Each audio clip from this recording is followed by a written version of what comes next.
welcome to the EMSNation podcast. We are in Dublin, Ireland, doing a live session with an esteemed group of colleagues. I'm very excited to have gotten to know better, and we're off to a smashing start. In fact, we're almost at the tail end of the conference.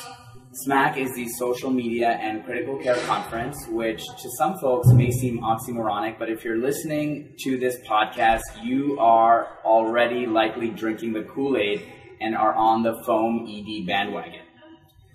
One of our goals today is to, one, just introduce SMACC in case you may have not heard of the concept, and talk briefly about foam ED, but also to say, after attending a conference like this, what are the key principles that we take back home with us and help incorporate into our service so that not only can we as individuals continue the process of lifelong education, but also translate that into meaningful and lasting changes for our services and infrastructure within our own pre-hospital system.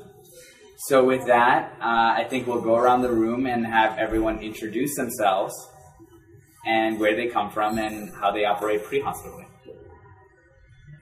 Hi guys, my name is John Glasheen. I'm an Irish retired paramedic, currently a doctor working in Australia, working actually with Sydney HEMS, currently with CareFlight in Queensland. Hello guys, my name is Chris Fullagar. I am the current president of the Aeromedical Physicians Association, or AMPA. I am an emergency physician from Syracuse, New York, and I'm also an EMS and air medical physician in that area as well. Hi guys, and thanks for having me on. My name is Vidar Magnusson. I'm an anesthetist from Reykjavik, Iceland, where I currently live, work and operate. But I did my training in Oslo, Norway, where I did both pre-hospital and in-hospital work. And I did pre-hospital work both in London and Surrey, as well as in Iceland. Hi everybody, I'm Geybels. I'm from Belgium, Flemish part. I work as a pre-hospital and emergency physician. We use a rapid response vehicle, and it's very nice to hear all these different people talking about all their different way of lives and way of working. So nice that you are having me here. My name is Mike Abernethy. I'm an emergency medicine physician from Madison, Wisconsin, and I'm well into my second quarter century of HEMS. Amazing. Chris, you wanted to talk briefly about SMACC. What is the idea behind the conference, and why have we gathered from all corners of the earth to come and participate? Well, for me, the concept of SMACC is well beyond my ability to put it into words. One of the things about SMACC that really gets me going is the overall feeling and the atmosphere that SMACC brings to me. Is to be able to be here with a fellowship of people who care so passionately about what we do, and just to be able to share ideas and to see how the rest of the world operates. So for me, SMACC is much more than just the conference itself or attending talks. It's actually being here, experiencing it with friends, old friends and new friends, and to talk about what we've experienced, to reflect upon it with the people that we meet. One of the most fascinating things about this conference is the global community network and incredible support we have as colleagues on an international scale. And Mike, you are no stranger to foam ED, and you have fully embraced it, incorporated into your academic career. Tell us a little bit about foam and how you use foam on a regular basis. Well, it just really started. I think I'm entering my fourth year. So, here I am in my mid-50s, should be in the twilight of my career, and I've really reinvented how I educate myself. I found out, really, I think Bill Hinckley of Cincinnati sort of introduced me to it, and then there was no turning back. I attended several conferences and met these people based solely on online persona, and I went down to Cuba in 2013, and I was thinking, walking in to the Hotel Nacional, I haven't met anyone here in person. This was all just sort of arranged online. But, as it always is, when you meet the people, They are everything you think they are, and they're more. You know, unlike using social media for dating or business, or where there's sort of an ulterior motive, this is purely altruistic. Everyone, you know, they're into it to learn and to teach others and to share.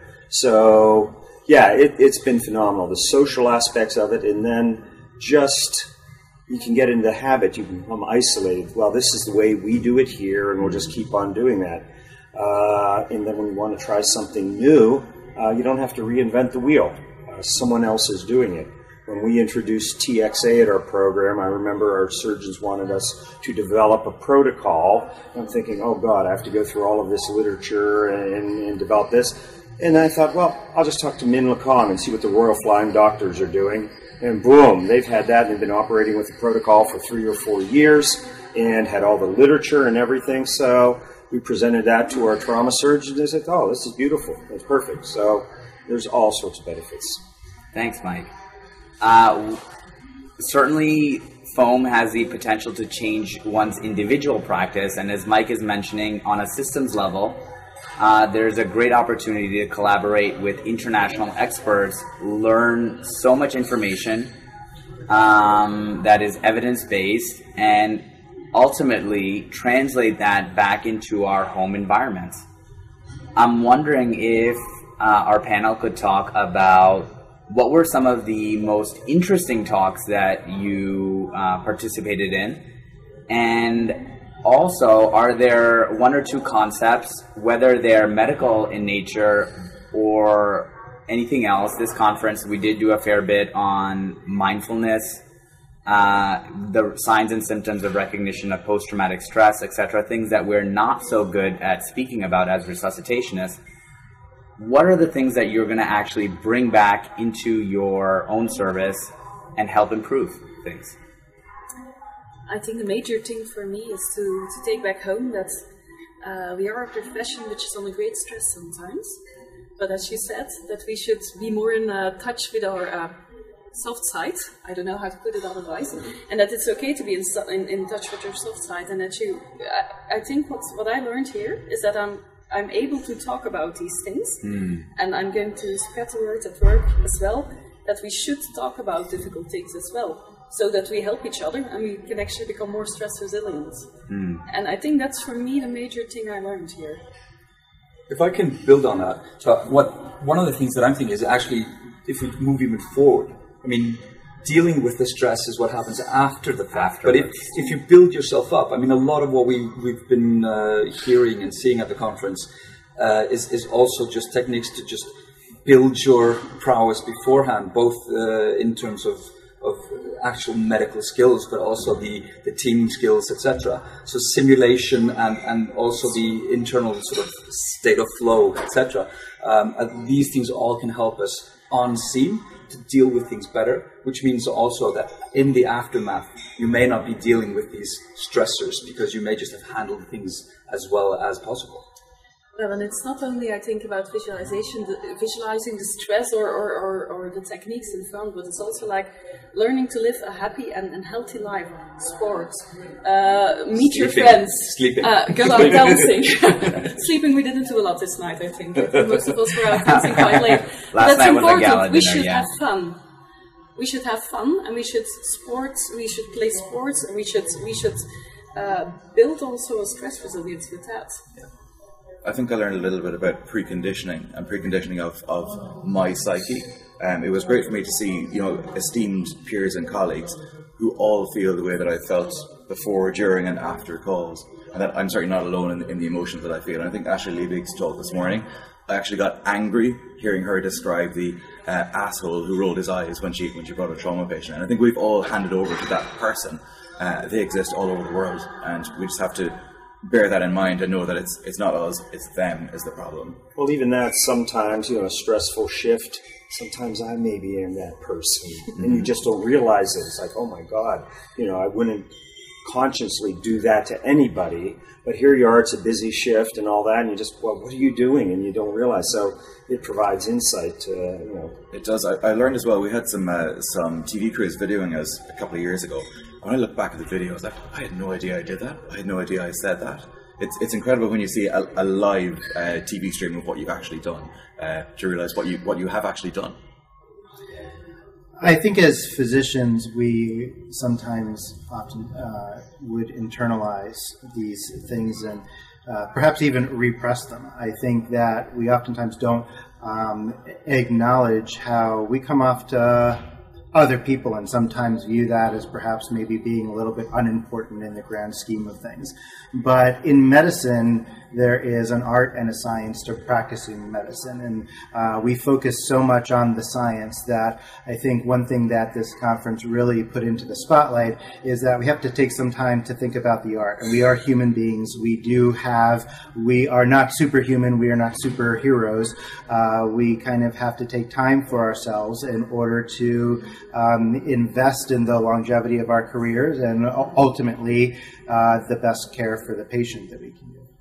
I think that is a great statement to make because we are practicing at an elite level that's unique, certainly internationally.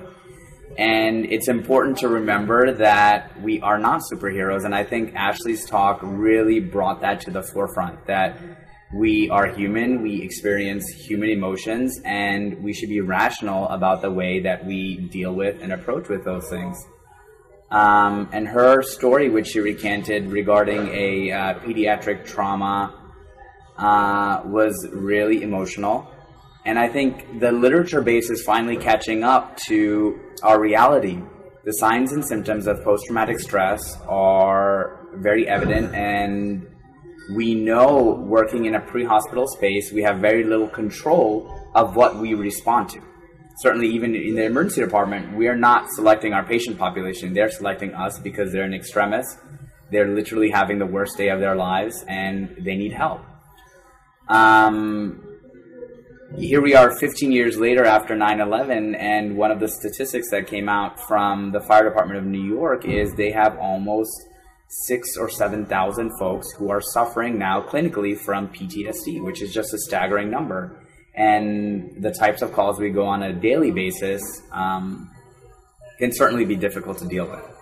So how do you guys decompress? How do we create an opportunity to interact and discuss with our colleagues in a safe environment that's non-judgmental on debriefing and discussing these issues that we deal with on a daily basis? Well, there's some people that are very open about their pathology and actually write about it. So I found that very interesting. That some people are very transparent about going through divorce, going through depression, how it affects them, and on a public, putting themselves out there in a window, and rather than being shunned or looked at in a bad light. I mean, I really admire these people, and I think everyone does, but to just openly show that this affects people, and these are otherwise very functional people that if they didn't say these things or publish them, you wouldn't know. I think it's a very personal thing. I mean, I think it differs amongst the different people, and for a group like us to come to the realization that we need to be thinking about these things and we need to be spending time on these things, I think is not only important, but also very difficult. To be able to present this even in a conference like this without it coming across as us all holding hands and singing Kumbaya is a very challenging thing, but it was done, I think, in my opinion, very effectively, very poignantly, and it really demonstrates the importance and the fact that many people feel this way, even if you don't realize it at first. So the way that I decompress, after a call, I generally would touch base with a trusted friend. We can talk about it, but one thing I've learned from here is that we may need to even go beyond that, because there may be other people who are feeling the same way, but not as comfortable as coming out and talking about it, but at the same time not alienating the people that don't want it to be good. I think these are good points, and part of it is, I mean, we work in an environment that's very sort of adrenaline, testosterone, and aviation fuel infused. it means that with that sort of environment, it may be a little bit difficult to get in touch with your soft side and who do you turn to? Who do you turn to discuss these things? I think the good thing about it, though, is, and I think we're all fairly aware of it, we tend to work in teams. Mm-hmm. And it's that team that is our anchor, in a way. We've taken from aviation this briefing and debriefing, the art, should we say, and science of briefing and debriefing. And that, I think, is part of what helps us. It's part of how we defuse after difficult calls, etc. But we have to be, as they've been making us aware of during this conference as well, that there are certain situations and certain times where that just isn't enough. I think as an EMS medical director, I have certainly lectured on numerous occasions on high-performance pit crew CPR, but if I am honest with myself and reflect, I have never spoken about debriefing after that cardiac arrest. John, I know that stress inoculation training in Sydney HEMS is paramount. I know that you guys do amazing work with simulation, and Dr. Claire Richmond is obviously an international expert on debriefing. Can you talk to us about your philosophy on stress inoculation? How do you train folks? And then if there is a critical incident, how do you, in an interdisciplinary fashion, address that after the case? Sure, I guess realism in terms of training is the key thing. So you can talk about stress inoculation. It comes to the military where people stand there and shout at you and make you do press ups. And in an EMS environment, that's not really the stress that we're under. But I go back to one of the real jobs that I did. One of the most stressful jobs that I ever did was a subarachnoid hemorrhage in a prison. And it wasn't stressful because of the patient. It was a young gentleman who unfortunately had a massive bleed. He had an unprotected airway. We needed to RSI him. The reason it was stressful is that there were 6 massive German shepherds barking incessantly while we were doing our work. Wow. They were all restrained by their handlers. I knew cognitively they weren't going to eat me, but my deep brain was still fearful that they were going to eat me. And that's one of the most stressful jobs I've ever done. So when you think about stress inoculation, it's trying to make the situation real, try and make real risks, and put you under real pressure. So, have a job where you think you're going to a 29-year-old and suddenly becomes a 9-year-old as you go around the corner. So that kind of realism is how you get proper stress inoculation. And in terms of debriefing, I think you've got to debrief both the sim scenarios, but I think it's also really important to debrief with the entire team that you worked with. So it's very easy to debrief. We work with this doctor paramedic team, but obviously we've got 2 aircrew in the front.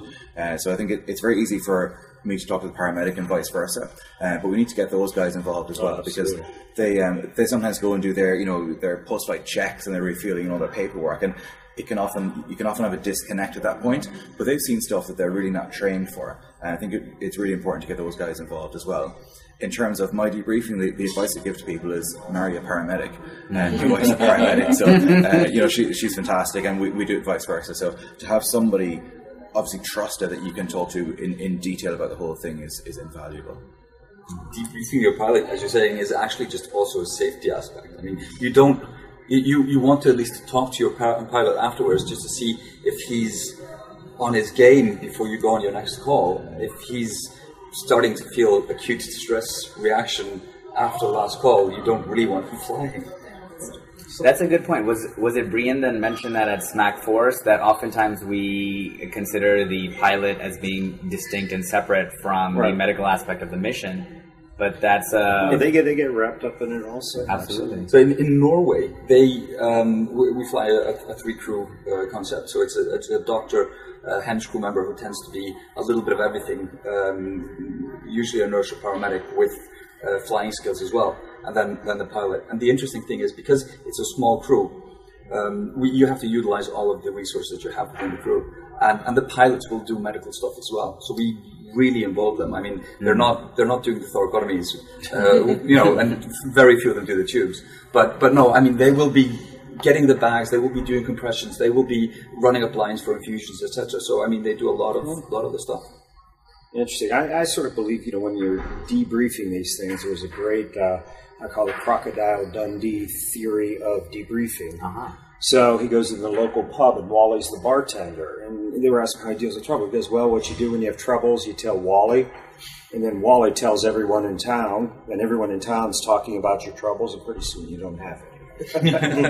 So I think it's quite important when you're talking about debriefing is that some people don't want to debrief, or at least not in the group. But I think you should give everybody the choice to either have a debriefing in a group or to just talk to somebody privately if they don't feel comfortable, like debriefing in a group and telling everybody how they feel. And I think there's a lot of people who actually have stress for telling how they feel. I think every hospital or every service should have the possibility to just talk to somebody who's hit out of the group, and where you can talk privately and just... I think the other thing is that these stresses are cumulative. So it's easy if you go to a big job, it's easy to say, oh, are you okay after your big job on Tuesday? But if you see one of your colleagues who's not himself or herself, if something's not quite right, I think it's worth taking them aside and say, what's going on, what's happening in your life, how are things going? Because it might just be a simple thing, like Ashley said this morning, the straw that broke the camel's back. It's not the big pediatric trauma all the time, it's often something small. The other thing, when we're talking about debriefing, there's sort of two types. There's the logistical debriefing. Okay, we did this. Should we have used this drug or this procedure? Talking about things purely from the medical aspect and from the logistical aspect. What could we have done better? What could we? But then again, there's the whole separate, the emotional debrief. That wow, that was a rough call. How do you feel about that? Or is anything bothering you? And I don't think they are necessarily distinct, because a lot of times one of those types of debriefing will affect the other. I think oftentimes when we consider that we are going to be talking with our peers about these types of subjects, we know that different people have different thoughts about this, and that we're not always going to be this topic is not always going to be welcomed. But I think one thing that I took away from this conference is that there are a whole lot of people who do think about this and who do welcome this conversation and who will help you and the rest of your crew through this. So I think there are more people than not who are going to accept your message if you talk about it. Fantastic. So I think certainly after a critical event, we can all see the value of, unloading and having a debrief. And I think, John, your point of the cumulative stress is very well taken. We've introduced the concept of having a mental resilience before going into a particular event or incident. And certainly in our line of work, that is hugely important, to have a buffer to be able to deal with things which are horrifying at times, and walk away, I don't know what the right word is, but walk away with a sense that we are able to process what we have just experienced, both from a medical aspect, obviously, but also from a cognitive and psychological aspect. Nevertheless, when you discuss this concept of mindfulness with resuscitationists, there is an immediate appeal. I should even clarify that it's not just resuscitationists, but rather in Western society and philosophy, we are often very apprehensive of mindfulness. That terminology often triggers negative thoughts, and that's because folks have used it in a non-secular way to promote various philosophies and ideologies and pedagogies, etc. So we are all apprehensive, but nevertheless, the science is also irrefutable. Mindfulness practice will help you. So I was hoping if you guys have opinions on what you do as individuals to maintain a strong mental buffer so that you can operate in the pre-hospital space on a day-to-day basis. So I don't know this. Anybody here use Headspace? Headspace is a great app. I have Headspace. It's an app on your phone, and you can use it every day just to have a few quiet minutes to yourself in the morning or in the evening. I'm an evening person, so I mostly do it in the evening.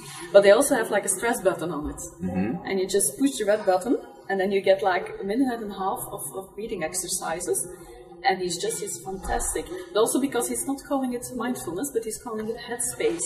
And it makes a difference because it takes it out of the trigger. I think when you hear mindfulness, you're thinking about people who only eat raw foods, and they keep 50 animals in the house. I don't know, maybe I'm going a bit too far now, but I think we have to take mindfulness out of that subculture who's I don't know how to call them, and we have to make it a bit mainstream. I think Headspace is a very nice app for it, and also a nice app for emergency physicians, because we'll just do it for a few minutes. We'll certainly link that app in the show notes, but there are a couple of things that I want to dig into there, and we'll open it up to the group. But taking an opportunity beforehand just to engage in this practice, and I think Scott Weingart said it very well, there's a stimulus and then there's a reaction, right? But understanding or being in control of your own headspace is believing that there is something in between that. So in other words, eliminating the reactivity from the initial stimulus and being able to exert control of our evolved neocortex when we may be midbrain looping, or triggered is another way to describe that. Breathing is a great thing to talk about. We oftentimes talk about tactical or combat breathing, but when we understand the physiology behind it, it also makes a lot of sense, right? So breathing is a vital function, obviously for all animals, or all mammals rather, and it's something that is autonomic, meaning when we're sleeping we don't have a conscious control of our breathing, but nevertheless we can and often do exert conscious control of our breathing. So it's that duality of it that helps clear your headspace. Fortunately or unfortunately, we have learned that this tactical breathing, the concept of taking a slow breath in for 4 seconds, holding it for 4 seconds, breathing out for 4 seconds, and then holding that for 4 seconds. What we called tactical breathing is actually yoga breathing. It sounds so much better when we call it tactical breathing. So I'm not going to go home and say that anything is anything other than tactical breathing. But the point is that it's been around for a long time, and it seems to really work. And now we're starting to do the studies to realize that it works. So, Kim, as you were mentioning before, I think a lot of these things are associated with a certain stereotype. And I think in the United States, a lot of times we call these folks granola or crunchy people. And with the risk of divulging my own crunchiness, which I am not, I find that guided imagery works well for me. I use the Andrew Johnson apps, which are available at the App Store. I have no financial feedback from that. But different things work for different people, and there are a lot of techniques out there, and people have to find the thing that works well for you to really address what John has described as the pile-up effect, because I think in the long term that probably poses more of a threat to our well-being and our longevity in our career than the acute stress that oftentimes it takes the spotlight. You talk about when do you do these things, what sort of incidents. The only time I can think of myself consciously and regularly sort of taking a pause, it's a stressful thing, is, after doing this for almost 30 years and intubating hundreds, thousands of patients, when I'm going to remove a patient's God-given ability to breathe, I still take that very seriously. And it's something that I sort of sit back, sort of like the Puerto Rican baseball player at the plate, sign of the cross, and, just the idea, next to stopping someone's heart, it's serious. That's why I have problems with some people who take it a little bit too cavalier. And I always find myself sort of taking a pause, taking a breath. It's like, okay, this is what we're going to do, and maybe, calling on a divine power, just I need a little backup here, But that's the one instance, I think, where on a regular basis, regardless of the situation, even if it's a routine, quote, routine intubation in the ED, I find myself taking a pause and sort of regrouping. It's a little bit interesting because what you're describing is, pre-hospital intubation, pre-hospital RSI is a little bit, can be a little scary, as you're saying. Mm-hmm. You're launching into a procedure that ideally should be able to go well. I mean, right. We've made this procedure so that it can go well, but at the same time, we know that there are so many things that can go wrong.